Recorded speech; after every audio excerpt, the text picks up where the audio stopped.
மக்களே, welcome to viral cinema. நான் உங்க ஜோஷிகா.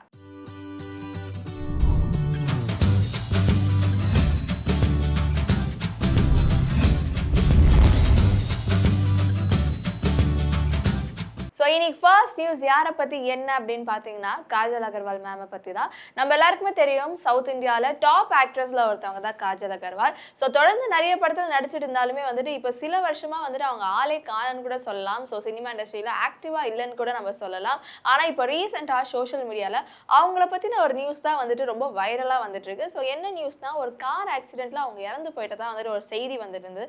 நிறைய பேர் ஆமாவா அப்படியாங்கிற மாதிரி உண்மைங்கிற மாதிரி நம்பிட்டாங்க. ஆனால் அப்படிலாம் கிடையாது, அது ஒரு ஃபேக் ரூமர்ஸ். அவங்க வந்து நல்லபடியாக தான் இருக்காங்க. அவங்களே வந்துட்டு ரிப்ளை பண்ணியிருக்காங்க. என்னன்னா, சோஷியல் மீடியாவில் இப்போ ரீசெண்ட் டேஸாகவே வந்துட்டு கார் ஆக்சிடென்ட்ல நான் இறந்துட்டா வந்துட்டு சொல்லிட்டு இருக்காங்க. பட் அதெல்லாம் போய் நான் நல்லா தான் இருக்கேன், நான் ஆரோக்கியமாக இருக்கேன். ஸோ இந்த மாதிரி பொய்யான ஒரு ரூமரை வந்துட்டு கிளப்பாதீங்க அப்படிங்கிற மாதிரி சொல்லியிருக்காங்க. சோஷியல் மீடியாவில் நிறைய ஃபேக்கான நியூஸ் வந்துட்டு ஸ்ப்ரெட் ஆகிட்டு தான் இருக்கு. யாரை பற்றினாலும் என்ன வேணாலும் ஸ்ப்ரெட் பண்ணுறாங்க.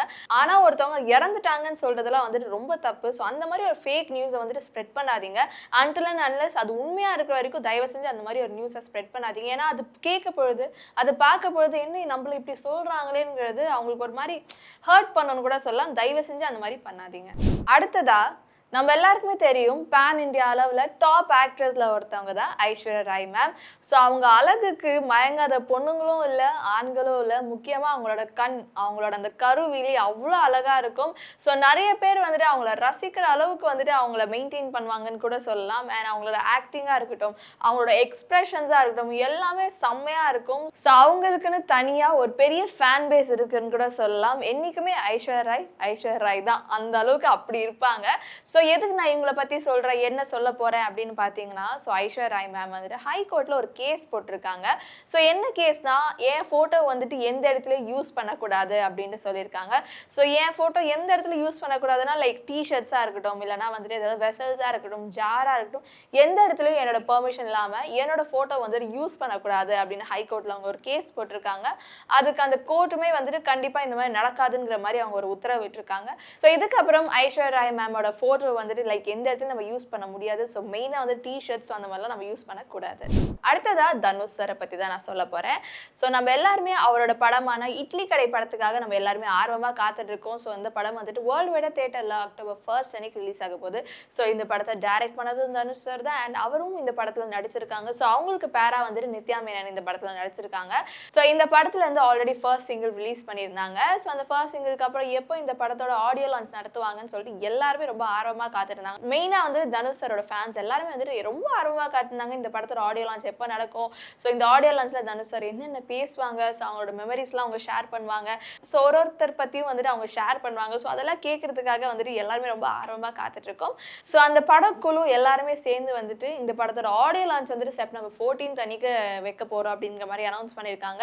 ஸோ இது கேட்டோன்னா ஐயோ ஜாலிப்பா, இந்த படத்தோட ஆடியோ லான்ச் வந்துட்டு கண்டிப்பாக வைக்க போறாங்க. ஸோ இன்னும் கூடிய சீக்கிரத்தில் October 1 அன்னைக்கு இட்லி கடை படமும் ரிலீஸ் ஆக போகுது. ஸோ இட்லி கடை இந்த படத்தோட கான்செப்ட், இந்த படத்துல என்ன மாதிரி நடிச்சிருக்காங்க, இந்த கதை என்ன மாதிரி இருக்க போது சொல்லிட்டு ரொம்ப ஆர்வமாக காத்துருக்காங்க. ஸோ அதே மாதிரி ஆடியோ லான்ச்காக கண்டிப்பாக வெயிட் பண்ணி தான் ஆகணும். ஸோ எனக்கு தெரியும் எல்லாருமே வந்து ரொம்ப ஆர்வமாக இருப்பீங்க, அவங்க என்னென்ன பேசுவாங்கன்னு சொல்லிட்டு அதே ஆர்வத்தோட தான் நானும் காத்துட்டு இருக்கேன். வெற்றிமாறன் சார் டைரக்ஷன்ல விடுதலை படத்துல சூரி, விஜய் சேதுபதி சார் நடிச்சிருந்தாங்க. அண்ட் அவங்க கூட பவானி ஸ்ரீமே நடிச்சிருந்தாங்க. ஸோ அந்த படம் மூலமா பவானி ஸ்ரீ ஒரு நல்லா ஃபேமஸ் ஆனாங்கன்னு கூட சொல்லலாம். ஸோ பவானி ஸ்ரீ யாரு அப்படின்னு பார்த்தீங்கன்னா, மியூசிக் டைரக்டரான ஜிவி பிரகாஷ் அவங்களோட தங்கச்சி தான். ஸோ இவங்க வந்துட்டு இன்னொரு படத்துலயுமே அவங்க நடிச்சிட்டு இருக்காங்க. ஸோ யாரோட டைரக்ஷன்ல அப்படின்னு பார்த்தீங்கன்னா, வெங்கட் அட்லூரி சார் டைரக்ஷன்ல சூரி நடிச்சிருக்க படத்துல இவங்களுமே வந்துட்டு கூட நடிச்சிட்டு இருக்காங்க. இப்போ நான் ஏன் இதெல்லாம் சொல்லிட்டு இருக்கேன் அப்படின்னு பார்த்தீங்கன்னா, பவானி ஸ்ரீ வந்துட்டு ஒரு விஷயம் சொல்லியிருந்தாங்க. என்னன்னா, நம்ம எல்லாருக்குமே வந்துட்டு நிறைய இஷ்யூஸ் வரும், நிறைய பிரச்சனைகள், நிறைய சங்கடங்கள்லாம் வரும். ஸோ இதுக்கு எல்லாத்துக்கும் நடுவில் வந்து நம்ம என்ன பண்ணா, கோவம்லாம் படக்கூடாது, மௌனமே ஒரு சிறந்த மருந்துங்கிற மாதிரி அவங்க சொல்லியிருந்தாங்க. அதுக்குன்னு எல்லா டைம்லயும் வந்துட்டு மௌனமா இருக்கக்கூடாது. பட் மௌனமா இருக்க வேண்டிய இடத்துல மௌனமா இருந்தா நம்மளுக்கு எந்த ஒரு பிரச்சனையும் வராது அப்படின்னு அவங்க சொல்லியிருந்தாங்க. ஸோ இது ஏன் அவங்க சொன்னாங்கன்னா, மோஸ்ட் ஆஃப் த செலிபிரிட்டிஸ் எங்க போனாலுமே வந்துட்டு அவங்களை சுத்தி வந்துட்டு கண்டிப்பா வந்துட்டு கிரௌட் இருக்கும். ஸோ அந்த கிரௌடுக்கு நடுவில் சம்டைம்ஸ் வந்து நம்ம ஏதாவது ஒரு ப்ரெஷர்ல இருப்போம், ஏதாவது ஒரு டென்ஷன்ல இருப்போம். ஸோ அது வந்துட்டு நம்ம ரியாக்ட் பண்ணிடுவோம். ஸோ அது என்ன பண்ணுவாங்க, இந்த சோஷியல் மீடியா வந்துட்டு அந்த வீடியோலாம் எடுத்துட்டு இன்னும் இவங்க இப்படி பண்ணிட்டாங்க, இப்படிலாம் பண்ணிட்டாங்க அப்படிங்கிற மாதிரி வந்துட்டு எடுத்து அதை ஒரு வைரல் ஆக்குவாங்க. ஸோ அந்த மாதிரி ஆகாம இருக்குன்னா அப்படியே காமா மௌனமா நம்ம இருந்துட்டோம்னா எந்த ஒரு பிரச்சனையும் வராது அப்படின்னு பவானி ஸ்ரீ சொல்லியிருக்காங்க.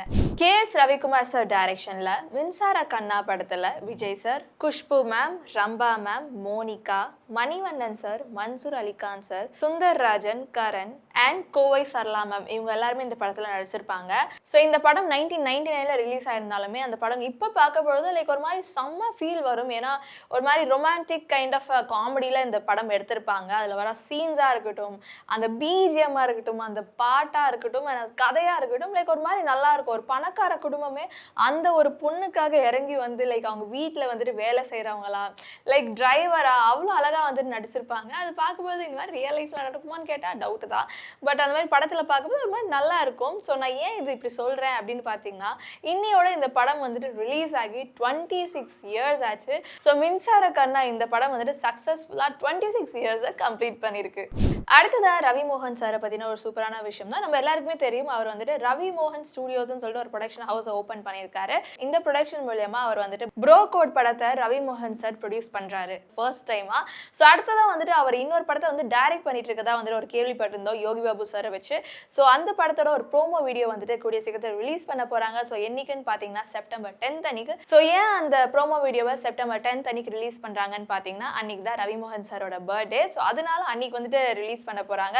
So Yogi Babu sir and Ravi மோகன் சாருக்கு நடுவில் நடக்கிற அந்த குறும்பான விஷயத்தை வந்துட்டு ப்ரோமோ வீடியோவா ரிலீஸ் பண்ண போறாங்க. ஸோ அந்த ப்ரோமோ வீடியோக்காக எல்லாருமே ரொம்ப ஆர்வமா காத்துட்டு இருக்கோம். அடுத்ததா ஜிவி பிரகாஷ் சார் பிளாக்மெயில் படத்தோட ஆடியோ லான்ச்ல சொன்ன ஒரு விஷயம் என்னன்னா, எனக்கு வந்துட்டு இந்த மாதிரி படத்தில் நடிக்க பொழுது யதார்த்தமா நடிக்கணும் அப்படின்னு சொல்லியிருந்தாங்க. அண்ட் இன்னொரு முக்கியமான விஷயம் என்னன்னா, லைக் ஒரே மாதிரி நடிக்காம வித்தியாசமா நடிக்கணும் எனக்கு ஒரு பெரிய ஆசையா இருக்கு. Like Vijay Sethupathi sir, Fahadh Faasil sir and Dhanush sir மாதிரி லைக் அவங்க எப்படி வித்தியாசமான கேரக்டர்ல நடிக்கிறாங்களோ அதே மாதிரி ஆஸ் அ வில்லனாவோ ஆஸ் அ ஹீரோவாவோ லைக் எப்படியோ எல்லா விதமாவும் வந்துட்டு எனக்கு எக்ஸ்ப்ளோர் பண்ணணும் அப்படிங்கிற ஒரு ஆசை இருக்கு அப்படின்னு ஜிவி பிரகாஷ் சார் சொல்லியிருந்தாரு. அண்ட் இன்னொரு விஷயம் என்ன சொன்னார்னா, நான் ஒரு விஷயத்தை நான் பிளான் பண்ணேன்னா அது கரெக்டா நான் முடிச்சிருவேன், அதை நான் டிலே பண்ண மாட்டேன் அப்படின்னு சொல்லியிருந்தாரு. ஸோ அதனால மட்டும் தான் ஆஸ் அ மியூசிக் டைரக்டராகவும் ஆஸ் அ ஆக்டரா வந்து என்னால் ஸ்டாண்டர்டா அந்த ஒரு பிளேஸ்ல என்னால் நிக்க முடியுது அப்படிங்கிற ஒரு விஷயத்த சொல்லியிருந்தாரு. அண்ட் இன்னொரு சூப்பரான ஒரு விஷயம் என்ன சொன்னார்னா, பிளாக்மெயில் படத்தோட ஃபர்ஸ்ட் 40 மினிட்ஸ் மட்டும் மிஸ் பண்ணிடாதீங்க, செம்மையா இருக்கும் அப்படிங்கிற மாதிரி சொல்லியிருந்தாங்க.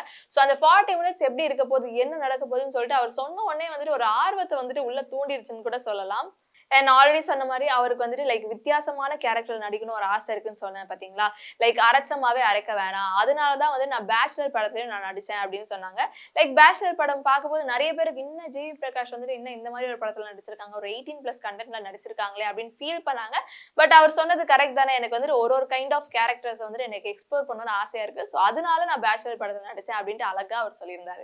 அடுத்ததா பிக் பாஸ் பத்தி தான் நான் சொல்ல போறேன். நம்ம எல்லாருக்குமே வந்துட்டு பிக் பாஸ்ங்கிறது ஒரு ஃபன்னான ஒரு என்டர்டைன்மெண்ட் கூட சொல்லலாம். லைக் அவங்க 2 பேர் அடிச்சுப்பாங்க, ஆனா அதுல வந்துட்டு உண்மையா ஒருத்தவங்க இருப்பாங்க, அவங்களதான் வந்துட்டு எல்லாருமே டார்கெட்டே பண்ணுவாங்க. லைக் அஃப்கோர்ஸ்ல நம்ம வந்துட்டு கூட ஒருத்தர் இருக்க போது யார் என்ன பிளே பண்றாங்கன்னு நமக்கு தெரியாது. ஆஸ் ஆடியன்ஸா தூரமா இருந்து பார்க்கும்போது ஓகே இவங்க இது பண்றாங்களான்னு சொல்லிட்டு அங்க சுத்தி இருக்க எல்லா கேமரா மூலியமா நம்ம பார்க்க போதுதான் ஓகே இவங்க தான்ப்பா சூப்பர், ஓகே இவங்க இன்னும் இப்படி இருக்காங்க அப்படின்னு நம்மளுக்கே ஒரு தாட் வரும். கரெக்டா, அதுக்கேற்ற மாதிரி நம்ம ஓட்டு போடுவோம். ஃபார் எக்ஸாம்பிள் பிக் பாஸ் 1 இருக்கட்டும், ஓவியானா இப்போ வரைக்குமே ஓவியான்னு சொன்னால என்னைக்குமே வந்துட்டு எப்படி சொல்றது, ஓவியா தான்ப்பா ஒரு சிறந்த ஒரு மனிதர்னு கூட சொல்லலாம். ஏன்னா லைக் அவ்வளோ ஒரு இன்னோசென்ட்டா உள்ள இருந்தாங்க, உண்மையா இருந்தாங்கன்னு கூட சொல்லலாம். சோ அதே மாதிரி Bigg Boss 2, Bigg Boss 3, Bigg Boss 4, Bigg Boss 5, ஆனா பிக் பாஸ் 3 சொல்லவே தேவையில்ல, ஒரு ஃபுல் அண்ட் ஃபுல் ஒரு என்டர்டைன்மெண்ட் கூட சொல்லலாம். கவின், சாண்டி, சோ ஒரு சைடு சண்டை இருந்தாலுமே ஒரு சைடு வந்துட்டு காமெடி கேரண்டின்னு கூட சொல்லலாம் பிக் பாஸ் 3. அண்ட் அவங்களோட ஒற்றுமை லைக் அந்த ஃப்ரெண்ட்ஸா லைக் எவ்வளவு அழகா வந்துட்டு ஒத்துமையா இருந்தாங்கன்றது அந்த லைக் அந்த பிக் பாஸ் 3 மூலமா அந்த ஒரு சீசன் மூலமா ஓகேடா செம ஃப்ரெண்ட்ஷிப் டா அப்படிங்கிற ஒரு ஃபீல் கூட கொடுத்தது. அந்த மாதிரி ஒரு பிக் பாஸ் மூலமா நிறைய விஷயங்கள் வந்து நம்ம கூட கத்துக்கிறோம் பார்த்து. சோ இப்போ நான் ஏன் இது சொல்றேன் அப்படின்னு பாத்தீங்கன்னா, இத்தனை வருஷமா வந்துட்டு கமல்ஹாசன் சார் வந்துட்டு பிக் பாஸ் வந்துட்டு ஹோஸ்ட் பண்ணாங்க. So last year Bigg Boss season 8ல வந்துட்டு கமல்ஹாசன் சார் வந்துட்டு லைக் ஹோஸ்டா வரல. சோ அவருக்கு பதில் விஜய் சேதுபதி சார் வந்திருந்தாங்க. அண்ட் பிக் பாஸ் 9லயுமே வந்துட்டு விஜய் சேதுபதி சார் தான் வர போறாங்க. ஏன்னா பிக் பாஸ் 9ஓட ப்ரோமோ வீடியோ கூட விட்டுட்டாங்க. சோ அதுல வந்துட்டு விஜேஎஸ் தான் இருந்தாங்க. சோ நான் ஏன் இது சொல்றேன்னு பாத்தீங்கன்னா, லாஸ்ட் சீசன் பிக் பாஸ் 8ல வந்துட்டு விஜய் சேதுபதி சார் ஹோஸ்ட் பண்ணியிருந்தாங்க. ஒரு சீசனுக்குன்னு சொல்லிட்டு இவ்வளவு அமௌண்ட் வந்துட்டு ஃபிக்ஸ் பண்ணிடுவாங்க. லாஸ்ட் சீசன்ல வந்துட்டு விஜய் சேதுபதி சார் 60 crores வாங்கியிருந்தாரு. சோ பிக் பாஸ் 9ல வந்துட்டு அவரு சோ அதே மாதிரி பிக் பாஸ் 9ல விஜய் சேதுபதி சாருக்கு வந்துட்டு 75 crores வந்துட்டு பேசியிருக்கிறதா ஒரு செய்தி வந்திருக்கு. இது எந்த அளவுக்கு உண்மைன்னு தெரியல. ஆனா ஒரு சீசனுக்கு 75 crores பாத்துக்கோங்க.